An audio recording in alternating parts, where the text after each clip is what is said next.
August 11ஆம் தேதி ஸ்ரீலங்கா நாடாளுமன்றில் வட் வரித்திருத்த சட்டமூலம் மீதான இரண்டாம் வாசிப்பு மீதான விவாதம் நடாத்தப்பட்டு வாக்கெடுப்பு நடைபெறவுள்ளது.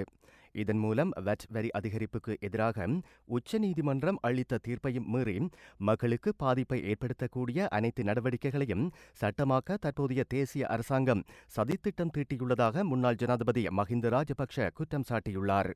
இதற்கமைய மொத்த மற்றும் சில்லறை வியாபாரங்கள் மாத்திரமன்றி தனியார் மருந்து சேவையை வழங்கும் வைத்தியசாலைகள் மருந்தகங்களும் வட் வரிக்கு உட்படுத்தப்படும் என்றும் தெரிவித்துள்ளார். சுகாதாரத்துறைக்கு வட் வரியை விதிப்பது என்பது நோய்களுக்கும் வரி விதிக்கும் நடவடிக்கையாகும் என கூறியுள்ள மஹிந்த, நோய் மோசமடையும் அளவிற்கு அரசாங்கத்திற்கு வருமானமும் அதிகரிக்கும் என்றும் குறிப்பிட்டுள்ளார். அரசாங்கத்தின் இந்த நடவடிக்கை மிகவும் கொடூரமானது மாத்திரமன்றி மானிடத்திற்கே எதிரானது என்றும் மஹிந்த சுட்டிக்காட்டியுள்ளார். நல்லாட்சி அரசாங்கம் ஆட்சி பீடம் ஏறியதுடன் நாட்டின் வர்த்தகத்துறை மோசமாக வீழ்ச்சி கண்டிருப்பதாகவும், இந்த நிலையில் நாளாந்தம் 30,000 ரூபாவிற்கும் அதிகமாக வருமானத்தை பெறும் நிறுவனங்களுக்கு வரியை விதிப்பதன் ஊடாக மேலும் நிலைமை மோசமடையும் என்றும் எச்சரித்துள்ளார்.